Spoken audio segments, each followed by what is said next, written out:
घने जंगलों के बीच लंबी घाटी पास होती है। नाम है अम्बोली घाट। इस घाटी के दोनों छोर पर जो गांव बसते हैं ना, इन गांव में रहने वाले लोग भी शाम ढलने के बाद इन घाटी के अंदर नहीं जाते।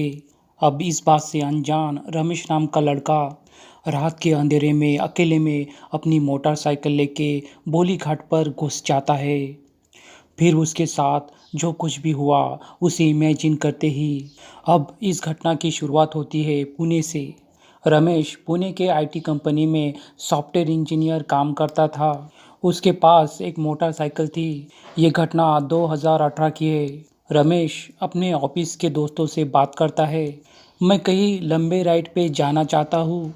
जिस ऑफिस के ग्रुप के साथ डिस्कशन कर रहा था रमेश, उसमें से एक लड़के ने बोला, जब तुम जाओगे तो अम्बोली घाट ज़रूर जाना, क्योंकि अम्बोली घाट के जंगल में वाटरफॉल्स बहुत शानदार है। पर उस दोस्त ने ये नहीं बताया था कि बेटा अम्बोली घाट दिन में ही पार करना, शाम ढलने के बाद उसके अंदर जाने की गलती मत करना तुम। अब सारी तैयारी करके रमेश संडे को रात में निकल जाता है पुणे से गोवा। रमेश जितेश को कहता है, मैं 4 बजे तक पहुंच जाऊंगा। उसे अब 8 घंटे हो चुके थे।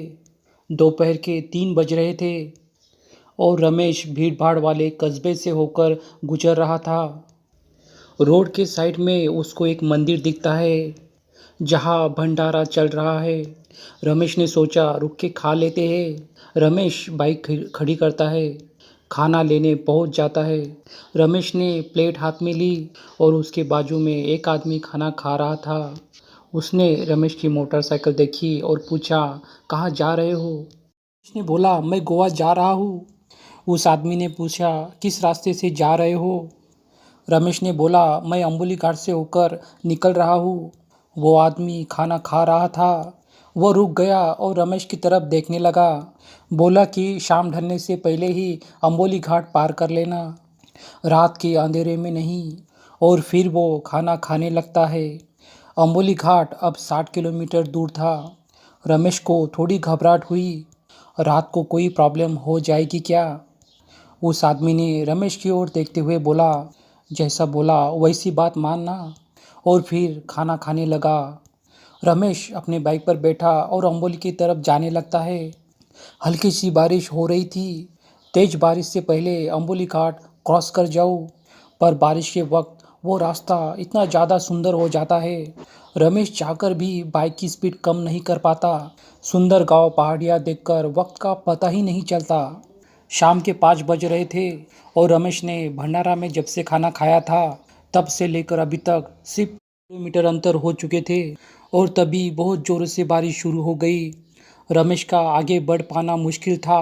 रास्ते के साइड में एक शेड बना हुआ है। रमेश अपनी बाइक लेकर जाता है, वहाँ खड़ी करता और 5 मिनट वहाँ बैठ जाता। वो पूरा भीग चुका था, उसे ठंड लग जाती है। शेड के पास एक औरत खड़ी है। रमेश को अपनी ओर आते देखा तो थोड़ी स्माइल की और रोड की तरफ देखने लगती है। रमेश शेड के बाजू में खड़ा हो गया। ना रमेश कुछ बोल रहा था, ना ही वो औरत कुछ बोल रही थी। वो औरत से बोलता है, आंटी ये अम्बोली घाट कितनी दूर है? रमेश को बोलती है, अम्बोली मत जाओ अभी। रमेश अपनी बाइक के सामने खड़ा हो जाता है। बारिश कम हो जाती है। वो आंटी गांव की ओर निकल जाती है। रमेश बाइक पर बैठकर अम्बोली की तरफ जाने लगता है। शाम के 6 बज रहे थे। जंगल वाला एरिया, अंधेरा भी हो रहा था, थोड़ी बारिश भी हो रही थी। पेड़ पौधे भयानक लग रहे थे। बिजली कड़क रही थी जोरों से। गाड़ी की रोशनी के अलावा वहाँ कुछ भी नज़र नहीं आ रहा था। रमेश को घाटी की आवाज़, झरने की आवाज़ें सुनाई दे रही थी। रमेश बहुत डर गया था। थोड़ी देर में वो अम्बोली घाट पहुँच जाता है। वो देखता है कि गांव स्टार्ट हो गया। थोड़ी बहुत लाइट जल रही थी। फाइनली मैं अम्बोली घाट पार कर लिया। उसने देखा रोड की साइड में जो जंगल है, उस जंगल से एक 60 साल का आदमी बोरी लेके रोड पे आता है और उसने रमेश को हाथ दिया। रमेश ने सोचा, इतनी रात गए यह आदमी क्या कर रहा है इधर। उसने सोचा पास में ही गांव था, शायद वहाँ से आया होगा यह आदमी उसी गांव का होगा। उस आदमी को रमेश अपनी बाइक पर बिठाता है। दोनों गांव की तरफ बढ़ जाते हैं। रमेश जैसे ही अम्बोली घाट के बाहर निकलता है, देखता है कि बारिश बहुत तेज हो गई। वो आदमी पीछे से बोला कि मेरा घर इधर ही गांव के अंदर है, आप मुझे वहाँ तक छोड़ दे। थोड़ी देर रुक जाइएगा, बारिश जब खत्म हो जाएगी तब चले जाइएगा। यही से कहानी शुरू होती है। पूरा वीडियो देखने के लिए सब्सक्राइब करें। मिलते हैं अगली वीडियो में।